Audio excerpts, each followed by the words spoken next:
Modern text editors store the program as text. Then they scan the text on the fly to give hints to the programmers.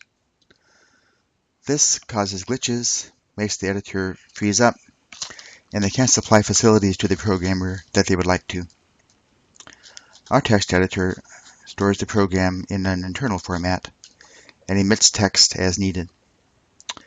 In the first version of our editor, we allow the programmer to associate labels with sections of his program. The programmer knows what each section of his program does and is. We allow him to look at it and store it. Here's an example. This is a chess program written by John Dart. This is John's attack function.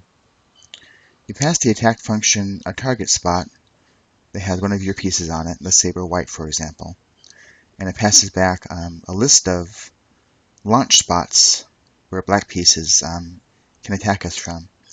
If there's no piece at all on the target spot, it returns a list of launch spots where the black pieces can move to this spot.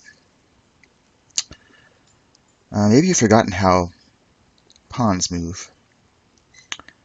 If I have a white piece here, this pawn can attack it, so this spot goes on the list.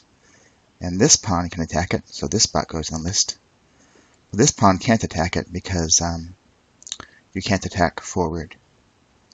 Suppose there's no white piece here. This is our target spot, but there's no piece there. Then this pawn can go in that spot, so this goes on the list. Special deal, if this is our target spot and there's no piece there, and this pawn has never moved, on a pawn's first move it can go 2 spots. So this launch spot goes on the list. Let's just look at pawns and black pawns. So first of all, let's assume that there's no piece on our target spot. I'm going to check for pawns going straight ahead. So we consider the spot right in front of us. If there's a black pawn there, that spot goes on the list.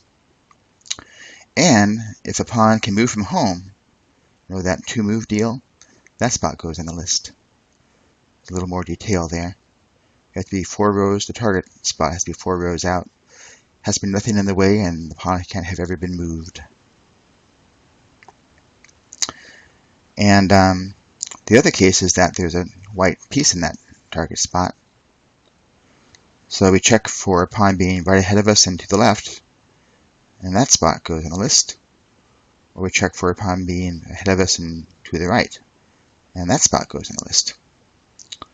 So that's the complete understanding of black pawns. And of course there's actual code under this. It's just easier to see it semantically than to think at every moment about what that code means.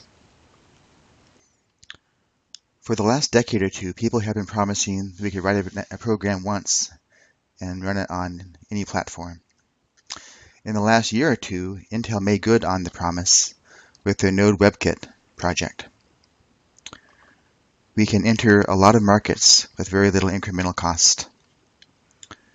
We can sell a compiled copy of our program to a subsidiary company in a particular market at a wholesale price.